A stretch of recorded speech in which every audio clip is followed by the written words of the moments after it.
जीवन जीते जीते कुछ लोग बनती जाती यादों के जमावड़े अपने दिमाग के किसी कोने में संजोते जाते हैं। इनमें भी वक्त के साथ कुछ सुरक्षित रहती हैं, कुछ धीरे से गायब हो जाती हैं, कुछ डायरी लिखकर इन्हें सिले सिलवार संजो कर रखते हैं, कुछ अपने जीवन के किसी बरस की कोई यादगार घटना के बारे में पुराने अखबार या पत्रिका के किसी लेख में पढ़कर उस घटना के आसपास के काल की अपने ही जीवन में घटी घटनाओं को सहसा याद कर बैठते हैं, जबकि अभी तक उन्हें कभी उन बातों की याद नहीं आई थी जिन्हें लेखक, कवि बनने या कम से कम ब्लॉग या सोशल मीडिया पर लिखना हो। वे इन्हीं यादों से एक ढीले ढाले ढांचे वाली कहानी अपने मन में बुनते रहते हैं। जो दक्ष लेखक होते हैं या होना चाहते हैं, वे इन्हें लिखते भी जाते हैं, क्योंकि बहते पानी की तरह आवश्यक नहीं एक ही याद उन्हें सदा वही भाव या वही शब्द देखते अभिव्यक्ति के लिए। नमस्कार, मैं हूं एस लक्ष्मण और आपका स्वागत है रियल फिल्म स्टोरी के इस नए वीडियो। संक्षेप में, यादों का महत्व कला के क्षेत्र में बहुत बड़ा है। मनुष्य जीवन में सामान्यतः तो है ही। गीतकार लेखक वरुण ग्रोवर की पहली फिल्म ऑल इंडिया रैंक यादों के ऐसे ही पुंज की पैदाइश है।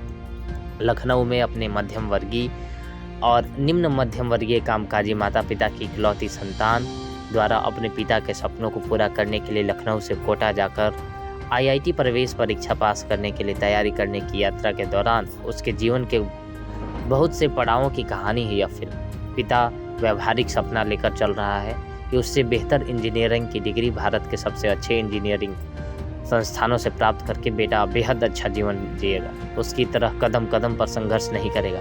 माँ भावनात्मक होते भी उसे यॉर्कर फेंककर बोल्ड कर देती है, अब बेटा कभी हमारे पास नहीं रहेगा, तुमने उसे घर से निकाल दिया, पहले कोचिंग फिर पढ़ाई और वहीं से नौकरी पर चला जाएगा, फिर उसका अपना जीवन होगा, अपना परिवार होगा, तुमने उससे हमसे दूर कर दिया।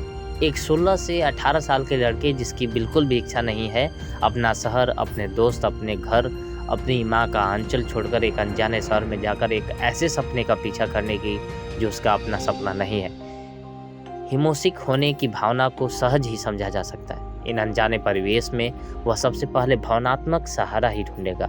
हर एक यही करते हैं। कुछ ही होते हैं जो इस भावनात्मक कमजोरी को कुचलकर लक्ष्य के प्रति एक जांबाज योद्धा के भांति चलते रहते हैं। यह फिल्म उस लड़के की यात्रा अवश्य है, लेकिन यह साथ में उसके पिता की भी यात्रा है, उसकी माँ की भी और उससे मिलने वाले कुछ साथियों की भी, और उसके माता पिता के जीवन में आने वाले अन्य मनुष्यों की भी। यह एक ऐसी आईआईटी में पढ़ रहे लड़के की भी अपभ्रंश कथा है जिसके पिता भी आईआईटी से पढ़े हुए हैं और जिसका सामाजिक व्यवहार नायक के पिता को सोच में डाल देता है। क्या कोई सपना इतना बड़ा हो सकता है कि वह व्यक्ति को सामान्य तरीके से जीवन जीने ही न दे?